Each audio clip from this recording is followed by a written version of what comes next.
यानी साईं ही ईश्वर हैं। 2010 में हमें एक पुत्री की प्राप्ति हुई जिसका नाम सुदीक्षा है, उसको प्यार से हम तितली कहते हैं। बाबा की कृपा का कोई अंत नहीं, लेकिन मुझे लगता है कि अफसोस ये है कि हम बाबा से मांगते बहुत हैं। बाबा के सब्र वाले हिस्से को हम भूलते हैं। बाबा के श्रद्धा वाले तो हम लोग याद रखते हैं। आप विश्वास मानिए, आज जो भी मेरे पास है, मेरे बच्चे, मेरा माता पिता, बाबा स्वयं, ये सब और सब सिर्फ सब्र का नतीजा है, सबरी का नतीजा है। बाबा, हमने कभी सोचा नहीं था कि हम आज जिस बड़े से सुंदर घर में रह रहे हैं वो कभी हमारा होगा। एक चमत्कारिक ढंग से एक व्यक्ति आया, उसने हमको एक घर लाया। हमारे पास उतना धन नहीं था, बाबा ने सारा इंतजाम किया, सच्चे साधनों से इंतजाम किया। और इस घर का जो सुख मुझे बचपन से था कि घर अच्छा, सुंदर, शांत घर हो, जहाँ पे आज ये सब हो रहा है, वहाँ पे हम बाबा के साथ रहते हैं।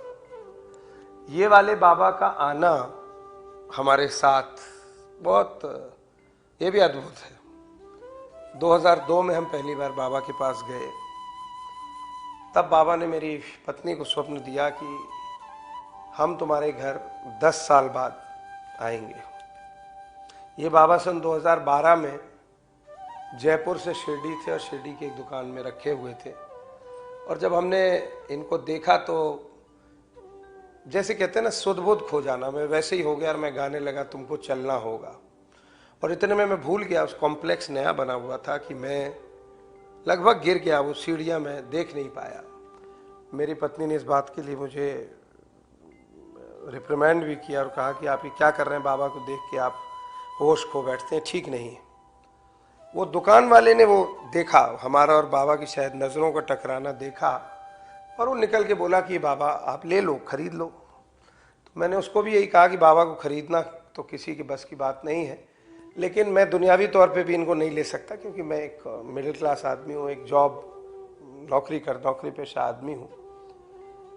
3 दिन लगातार वो मेरे पीछे पड़ा, क्योंकि रास्ता वही था मंदिर पे जाने का। एक दिन थक हार के मैंने उससे कहा कि भैया ऐसा है, कितने के हैं? तो उसने बताया 11 लाख रुपए के हैं। मैंने कहा भैया मेरे बस का नहीं है, तुम किस्तों में दे दोगे? मैंने किस्तों में इसलिए कहा कि मैं उसका पीछा छुड़ाना चाह रहा था कि भैया ये मेरा, उसने वही किया, उसने मुझसे ओम साई राम किया और वो चला गया। लेकिन हम लोग ट्रेन पे सवार होने वाले थे जिस दिन 15 अप्रैल 2012 में। उससे पहले वो व्यक्ति मुझे मिला जब हम बाबा को प्रणाम करने गए, और उसने हाथ में एक मार्कर थमाया और कहा दस्तखत करिए, बाबा आपके हुए, जब आप पैसा दे सकें आप पैसा दे दीजिएगा। अब मेरे हाथ कांपने लगे, मुझे लगा कि मैं कैसे पेमेंट करूंगा। 3-4 साल बाद वो पेमेंट हुआ। फिर मेरे पास पैसे नहीं थे तो मैंने अपने पिताजी से कर्जा लिया, और पिताजी को उसका इंटरेस्ट अभी भी पर महीना देता हूँ। लेकिन बाबा ने इतना प्यार दिखाया कि अपने आने से पहले घर का तैयार किया, और मतलब बाबा जैसा तो कोई है नहीं। मैं इस, और बस यही आशा करता हूँ कि बाबा हमेशा सेवा में लगाए रहें, और ये परम सुख है जिसको मैं हमेशा अनुभूत करना चाहता हूँ। बाबा के इतने कृपा और कितने अनुभव हुए हैं हमारी जिंदगी में। हमारे घर में एक छोटे से बाबा थे, और वहाँ पे एक नीम का वृक्ष अपने आप निकला। बाबा ने शायद ये तय किया था कि उसको गुरुस्थान बनाया जाए, वो बना। हर चीज़ हमारी ज़िंदगी में, चाहे हमारे बच्चों का होना हो, हमारे माँ बाप बीमारी से ठीक होना हो, हमारे मित्रों का हमसे जुड़ना हो, एक एक चीज़ में एक कहानी है। एक एक चीज़ में हम देखते हैं कि मतलब सिर्फ बाबा को सजदा किया जा सकता है कि आपने जो किया, आप जो कर रहे हैं। तो मैं सबको बताना चाह रहा हूँ कि बाबा जैसा कंपैशनेट और प्यार देने वाला शायद दुनिया में कोई नहीं है। दरखास्त ये है सबसे कि, क्योंकि आज ये बात हो रही है, मेरे मन की बात है कि बाबा से शायद हमको कुछ मांगना नहीं चाहिए। बहुत से मेरे साईं भक्त साथी इस बात से शायद डिसएग्री करें, बट मुझे लगता है कि बाबा के प्रति हम लोगों को समर्पित होकर बाबा की सेवा करना चाहिए, क्योंकि चाहे वो यहाँ घर का मंदिर हो या कहीं भी हो, बाबा सिर्फ हम लोगों के दुख दर्द मिटाने के लिए, हम लोगों को सुख यश धन देने के लिए बैठे हुए हैं। तो हमको उनके सामने निवेदन नहीं करना चाहिए। मैं इसलिए भी नहीं करता हूं कि मैं बाबा को अपने पिता स्वरूप समझता हूं, और अगर बाबा पिता हैं तो उनको सब मालूम है। उनको बता के, उनके सामने गिड़गिड़ा के हम अपने रिश्ते को छोटा क्यों करते हैं? वो मालिक है, वो सब जानता है। और मैं ये अनुभव से कह रहा हूं, ये मैंने कहीं पढ़ा नहीं है, ना मुझे किसी ने पढ़ाया है, ना समझाया है। It is not scripted. ये मैंने एक एक चीज़, बहुत सारी चीज़ें जो हम आपसे साझा कर सकते हैं, जो हर दिन हर क्षण हम लोगों के साथ घटित हो रही हैं। मैं तो बस यही चाहता हूँ कि बाबा इसी तरह अपनी अनवरत कृपा, अपना साथ बनाए रखें। मैं रात को सोता हूँ तो जब बाबा का मंदिर का पट बंद करता हूँ तो भी यही कहता हूँ, बाबा अपना ध्यान रखिए, कल आपसे मिलता हूँ, सेवा का फिर मौका दीजिए। मैं सबसे यही अपेक्षा करता हूँ, शायद यही होना चाहिए। नवंबर 2016 में एक ऑफिशियल कार्य से मुझे लखनऊ से बाहर किसी के साथ जाना पड़ा। मेरे एक बड़े भाई जैसे एक प्रशासनिक अधिकारी है, और हम लोग जा रहे थे, तो जैसे ही घर से मैं निकल रहा था, बाबा ने इशारा किया कि मुझे, इन बाबा ने, कि मुझको नहीं जाना चाहिए आज इस यात्रा पर। मैं कुछ कंफ्यूज हुआ। मेरी पत्नी ने कहा जल्दी जाओ, गाड़ी निकालो, बिकॉज दरवाज़ा उनको बंद करना था, उनको कुछ खाना बनाना था। मैंने फिर बाबा की तरफ देखा और बाबा ने कहा कि पवन सुत को लेके जाओ अगर जाना है तो। मैं समझ नहीं पाया पवन सुत कौन है, क्या है। और मेरी पत्नी ने मुझे बताया कि पवन सुत हनुमान जी को कहा जाता है। मैं जल्दी से दौड़ के मंदिर में आया, छोटे से एक हनुमान जी को जेब में रखा और मैं चला गया उस यात्रा पर।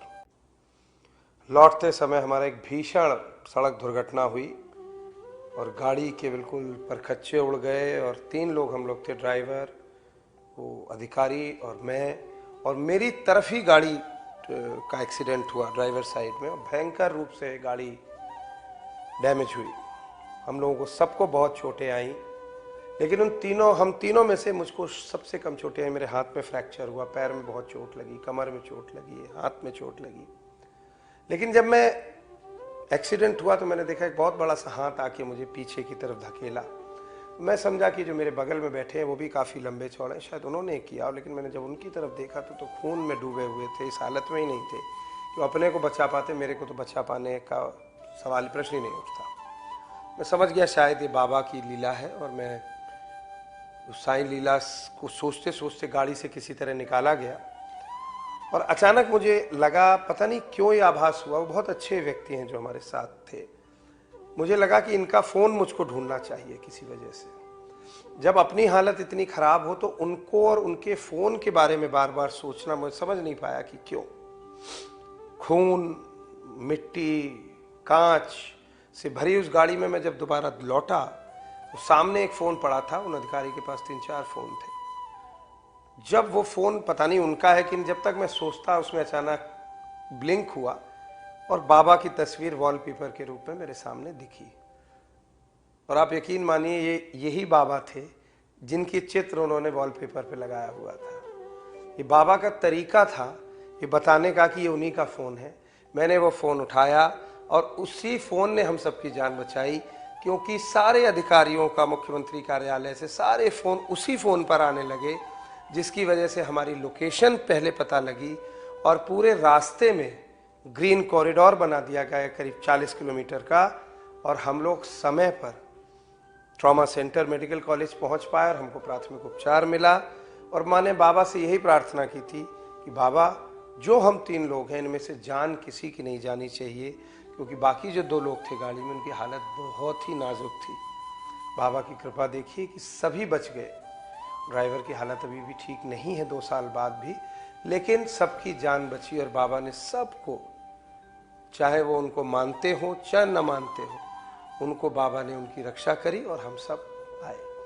जब मैं अस्पताल जा रहा था तो मैंने अपनी पत्नी से, अब शिफ्ट करा जा रहा था ऊपर कमरे में, तो मैंने कहा कि बाबा जो मेरे साथ हमेशा जाते हैं कहीं भी, उस दिन नहीं थे क्योंकि वो 1-2 घंटे की ट्रिप थी, वो बाबा को लेते आओ मेरे अस्पताल में कमरे में रखने के लिए। तो वो जब घर गई तो उन्होंने देखा कि बाबा का भी हाथ, वहीं बायां हाथ उसी जगह से टूट चुका था। आप सोचिए कोई इष्ट, कोई गुरु ऐसा हो सकता है जो आप में इस शिद्दत से आपके लिए सोचे कि आप पे जो कष्ट है वो अपने ऊपर भी ले ले। ये दुख का विषय है, मतलब बाबा लेकिन इतने कृपालु हैं कि वो कष्ट, शायद वो बहुत बड़ा कष्ट होने वाला था, वो बाबा ने अपने ऊपर लिया और अपने इस बच्चे की, अपने इस भक्त की, अपने इस सेवक की जान बचाई। और मतलब शुक्रिया तो क्या कहें, हमारे तो सब कुछ बाबा ही है। तो ये जिंदगी में वैसे बहुत सारी घटनाएं बाबा ने हमको समय समय पे आदेश भी देते रहते हैं कि, और मुझे लगता है विनम्रता और सब्र बाबा का सबसे बड़ा है। आजकल जो साईं वो है वो काफ़ी बदलाव की ओर है, लेकिन मुझे लगता है कि हम सबको बाबा की सेवा में लग जाना चाहिए और उनकी जो सीख है, उनकी जो समझाई हुई चीज़ें हैं। मैं एक बार पुष्पक से लौट रहा था और एक बुजुर्ग दंपत्ति हमारे नीचे वाली बर्थ पे था और उन्होंने बड़ी अच्छी बात कही। आप कहाँ से आ रहे हैं बेटा, पूछा तो उन्होंने बताया शिरडी। तो ये 10 साल पुरानी बात है और उन्होंने कहा कि बेटा अच्छी बात है, गुरु को मानना बहुत अच्छी बात है, लेकिन समस्या ये है कि लोग गुरु को मानते हैं, गुरु की नहीं मानते हैं। और उस बात ने मेरे जीवन पे बहुत प्रभाव डाला कि गुरु को मानना और गुरु की मानना में बहुत फर्क है। और मैंने इसको जीवन में चरितार्थ किया है, लागू किया है। और बाबा का जो आदेश होता है, जो बाबा ने जिंदगी भर अपने शरीर के रहते जो भी चीज़ें करी और आज भी कर रहे हैं, उनको मैं कोशिश करता हूँ कि आत्मसात करूँ। मेरे दोनों बच्चे बाबा की बहुत सेवा करते हैं। यहाँ बाबा का सुबेरे और शाम को वस्त्र चेंज किए जाते हैं। सुबेरे मैं जब छोटा सा एक मंदिर हमारे घर में था, एक बाबा थे 4-5 इंच के बाबा, मैं आपको दिखाऊंगा बाद में।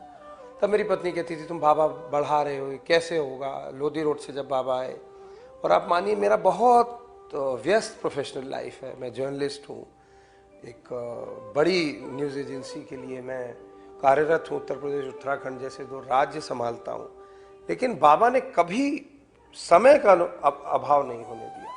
उनकी सेवा के लिए मैं हमेशा, मैंने देखा कि कोशिश जो मैंने की बाबा ने पूरी करी। आज बाबा की कृपा से घर में न केवल इस समाधि मंदिर है, बाबा का गुरु स्थान है, उसमें बाबा का नीम का पेड़ अपने आप आया और उसके बाद हमको वहाँ स्थापना करनी पड़ी। बाबा की धुनी घर में है, वो 24 घंटे अग्नि प्रज्वलित है, वो भी एक साईं भक्त ने आके बनवा दी। आज बाबा ऊपर द्वारका माई में भी विराजमान है और जगह जगह जो है बाबा का, हमारे घर में कण कण में बाबा समाये हुए हैं। और हम क्या कहें, बस ओम साई राम।